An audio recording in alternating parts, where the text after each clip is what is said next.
note into the cycle now. So we're going to start to play the didgeridoo and then purposefully put our pause in there and then do the in-breath and stop.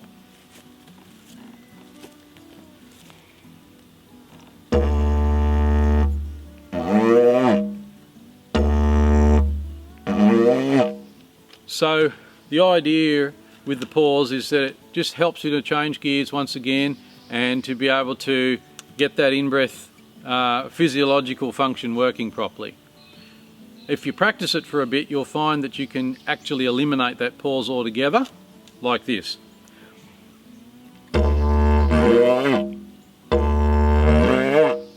And as you notice, we don't necessarily have to get a note at this stage, but the idea is to try to get that note to start to come into the in-breath part of the cycle.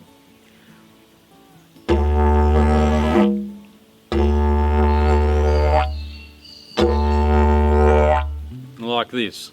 So once you get to that point, then what we do is we shorten down the in-breath part of the cycle just to a very small sniff. And once we do that sniff, we then keep playing afterwards. Sort of a little bit like if you're running and you do a little skip and then you keep running again. And the focus is on moving forwards. So here we're playing, we do a little sniff and then we keep playing.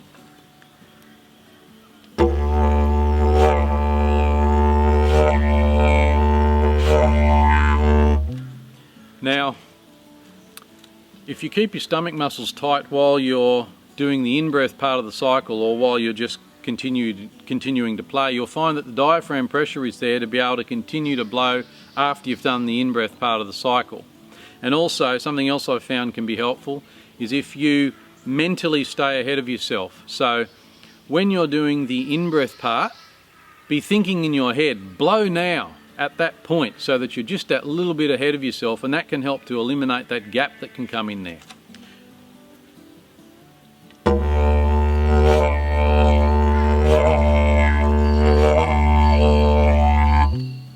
Like that.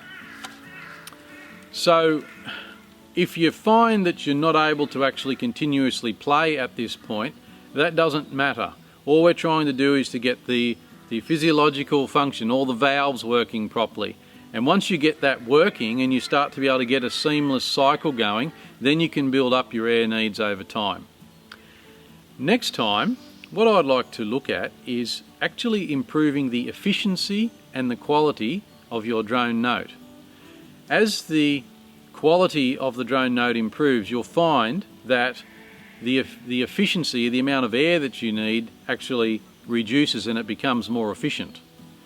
And so really what we're doing is we're looking at both sides of the budget, if you want to put it that way. So on one side we have the amount of air that we need, like the amount of money that you're earning, and on this side over here you have the amount of air that you're spending.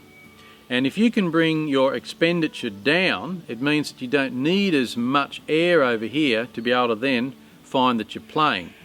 So it actually is quite helpful to bring those air needs down, and at the same time you're actually improving the note. So we'll have a look at that next time.